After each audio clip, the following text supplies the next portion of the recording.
దర్శకుడు రామ్ గోపాల్ వర్మ అరెస్టుకు పోలీసులు రంగం సిద్ధం చేశారు. సోమవారం హైదరాబాద్లోని ఆయన నివాసానికి ప్రకాశం జిల్లా మద్దిపాడు పిఎస్కి చెందిన 2 ఎస్ఐలు 6 కానిస్టేబుళ్లు చేరుకున్నారు. అయితే ఆర్జీవి ఇంట్లో లేరని, బయటికి వెళ్లారని ఆయన సిబ్బంది చెబుతున్నారు. దీంతో రామ్ గోపాల్ వర్మ ఎక్కడికి వెళ్లారోనని పోలీసులు ఆరా తీస్తున్నారు.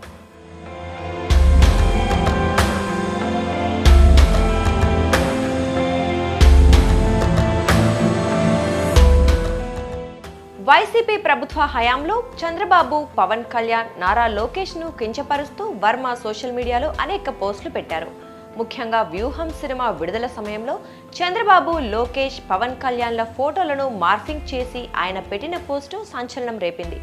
దీనిపై టీడీపీ, జనసేన పార్టీలు ఆర్జీవీపై మండిపడ్డాయి. అయితే వైసీపీ ప్రభుత్వ అండ చూసుకొని వర్మ వారిని మరింత రెచ్చగొట్టే ప్రయత్నాలు చేశారు.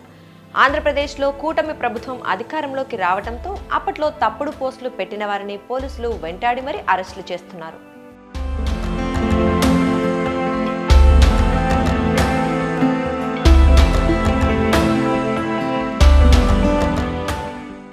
ఈ క్రమంలోనే ప్రకాశం జిల్లా మద్దిపాడు స్టేషన్లో ఆర్జీవీపై ఇటీవల కేసు నమోదు కాగా విచారణకు హాజరు కావాలంటూ పోలీసులు వర్మకు నోటీసులు ఇచ్చారు.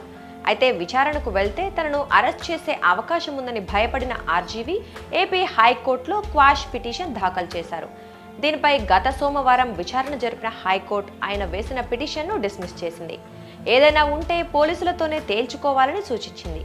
ఈ నెల 19వ తేదీన ఒంగోలు గ్రామీణ పోలీస్ స్టేషన్లో విచారణకు ఆర్జీవీ హాజరు కావాల్సి ఉండగా వారం రోజులు గడువు కావాలంటూ ఆయన వాట్సాప్ మెసేజ్ పెట్టారు.